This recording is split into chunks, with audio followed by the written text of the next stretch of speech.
Graça e paz, irmãos e irmãs. O nosso texto de hoje é João 14, de 1 a 14, e seguimos juntos na prática do amor. No contexto desse texto está o início do chamado Livro da Glória, a segunda metade do quarto evangelho. O tom dos capítulos 13 a 17 é de despedida.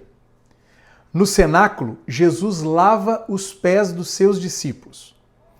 Com este gesto, ele lhes chama e nos chama à conversão, do orgulho à auto-humilhação, do individualismo ao serviço e da autonomia à obediência.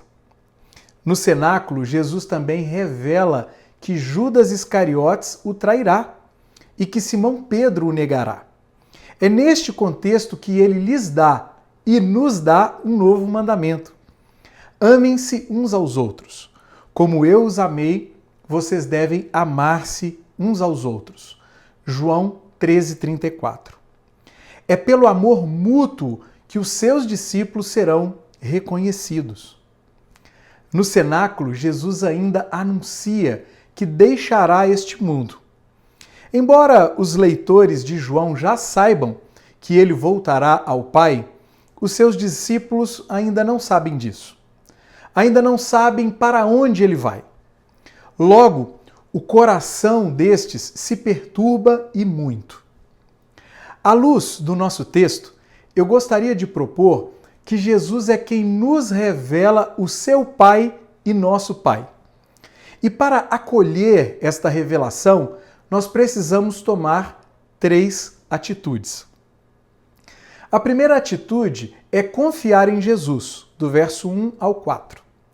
Depois que Judas Iscariotes deixa o cenáculo, em João 13:31, 4 discípulos dialogam com Jesus. O primeiro é Simão Pedro, que pergunta: Senhor, para onde vais? João 13:36. É no contexto dessa pergunta que o capítulo 14 tem início. Jesus diz: Não se perturbe o coração de vocês. Creiam em Deus, creiam também em mim. Verso 1. Ao invés de ficarem perturbados com a notícia que Jesus deixará este mundo, os discípulos precisam crer. Eles precisam exercitar a sua fé, pois não o verão mais. Precisam crer tanto no Pai quanto no Filho, pois a fé em um implica necessariamente a fé no outro. Os discípulos precisam confiar na promessa de Jesus. Na casa de meu Pai há muitos aposentos. Se não fosse assim, eu teria dito a vocês: vou preparar lugar para vocês. E quando eu for e preparar lugar, voltarei e os levarei para mim, para que vocês estejam onde eu estiver. Vocês conhecem o caminho para onde vou. Versos 2 a 4.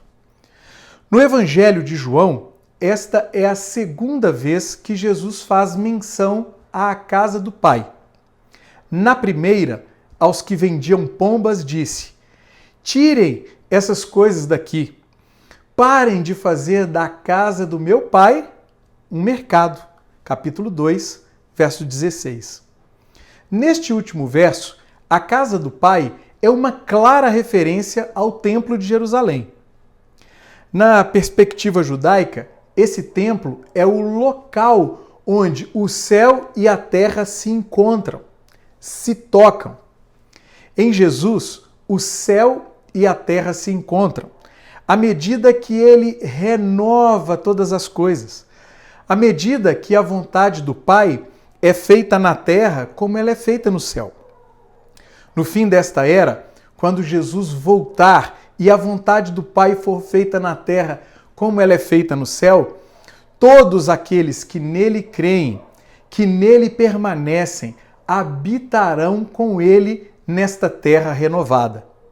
Detalhe, e haverá lugar para todos. E assim como as palavras de Moisés em Deuteronômio 1:33 animaram o povo de Israel a esperar pela terra prometida, essas palavras de Jesus podem animar os seus discípulos a esperar pela terra renovada, terra onde habitará a justiça.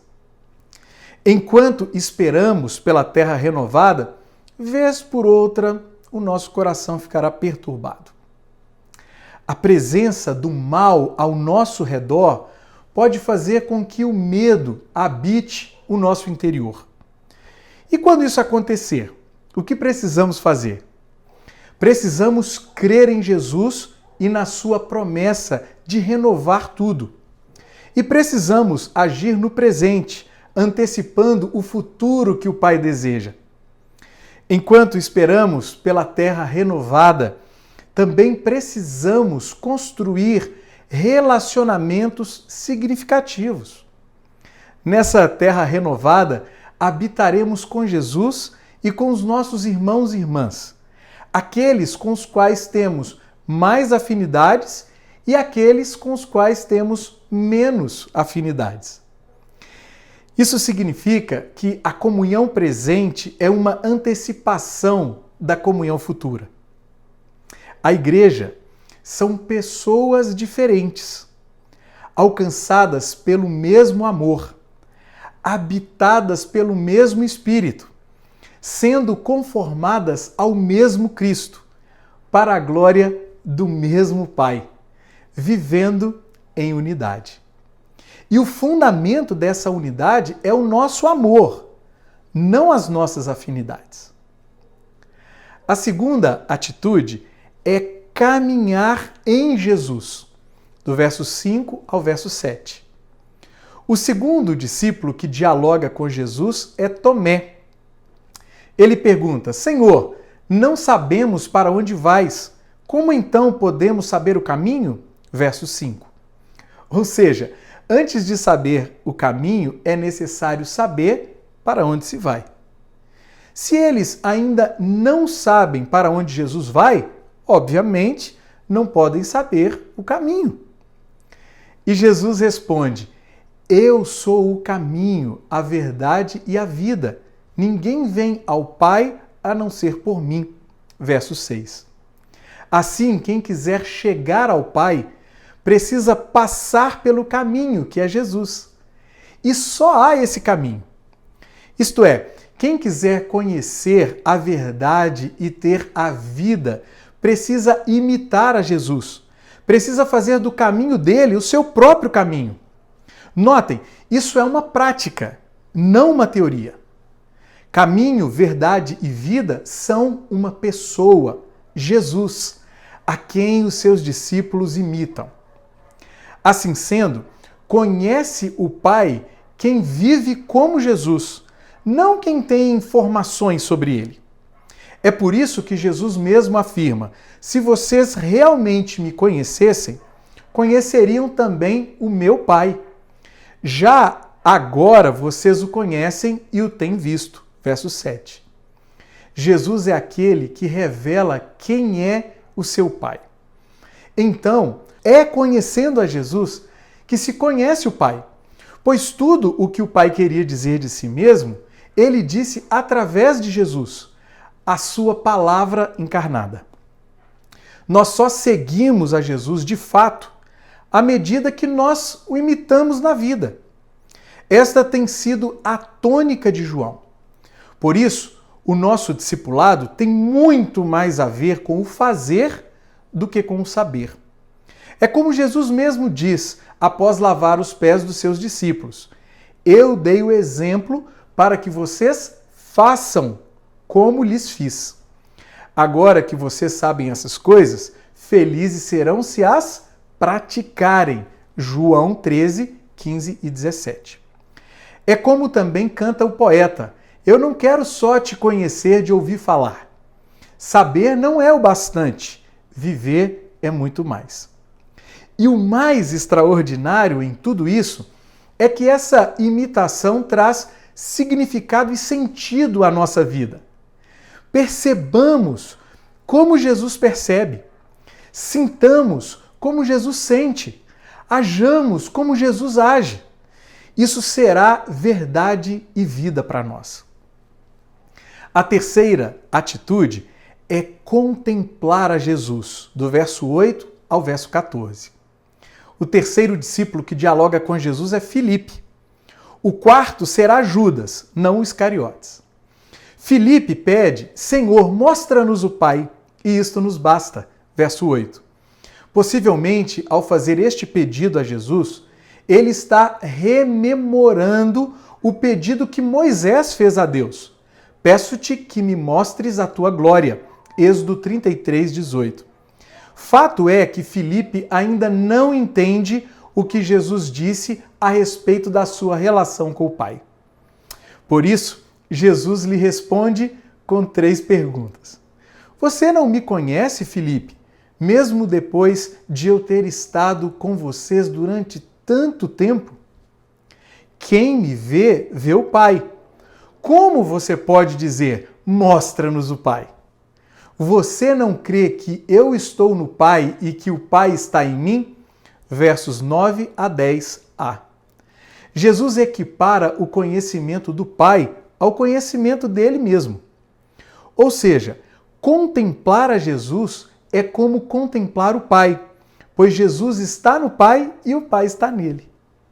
E a essas 3 perguntas, Jesus acrescenta: as palavras que eu digo não são apenas minhas. Ao contrário, o Pai que vive em mim está realizando a sua obra. Creio em mim quando digo que estou no Pai e que o Pai está em mim. Ou pelo menos creiam por causa das mesmas obras. Versos 10b a 11. Jesus deixa claro que tanto as palavras quanto as suas obras são as palavras e as obras do Pai. Deixa claro que há uma profunda unidade entre ele e o Pai. Sobre este verso, Johann Königs comenta: a julgar pelas perguntas, os discípulos ainda não creem que Jesus está em Deus Pai e Deus Pai nele. O que Jesus diz vem do Pai, e o que ele faz, Deus Pai mesmo é quem o faz, por meio dele. Por fim, tendo dito isso, Jesus dá um super encorajamento aos seus discípulos. Digo a verdade, aquele que crê em mim fará também as obras que eu tenho realizado. Fará coisas ainda maiores do que estas, porque eu estou indo para o Pai. E eu farei o que vocês pedirem em meu nome, para que o Pai seja glorificado no Filho. O que vocês pedirem em meu nome, eu farei. Versos 12 a 14.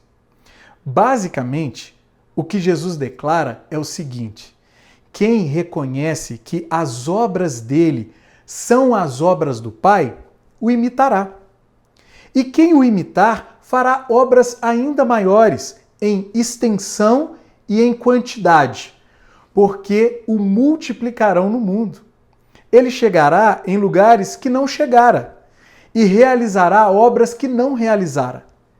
Em outras palavras, Jesus imita o Pai e os seus discípulos o imitam. Simples assim. E é exatamente neste contexto de participação nas obras de Deus no mundo que se dá a promessa de que as orações dos discípulos serão atendidas.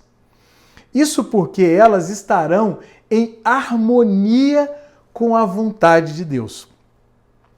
Ao longo da nossa caminhada, jamais percamos a Jesus de vista. Contemplá-lo é necessário porque ele nos revela tudo que Deus é e tudo que nós podemos ser. Ver a Deus em Jesus nos livra das nossas caricaturas ou idealizações distorcidas de Deus. E ver a nós mesmos em Jesus nos livra tanto das nossas crises de identidade, quanto das nossas tentações de nos conformarmos aos modelos humanos inadequados que nos são propostos. É no Deus que Jesus nos revela que somos convidados a confiar e a nos relacionar. E, novamente, o crer em Jesus é evidenciado pela prática das obras de Jesus. Este nos chama a multiplicá-lo no mundo, discernindo e reproduzindo as suas obras. Quais são as boas obras de Jesus que você precisa reproduzir hoje? Nas palavras de N.T. Wright, apenas quando os seguidores de Jesus continuarem, eles mesmos, a fazer o que Jesus fez, é que as pessoas crerão neles quando pregarem a verdade. Portanto, irmãos e irmãs, confiemos em Jesus, caminhemos em Jesus e contemplemos a Jesus. A minha oração é para que sejamos realmente seus imitadores neste mundo tão caótico e tão carente. Que assim seja. Um grande abraço para você.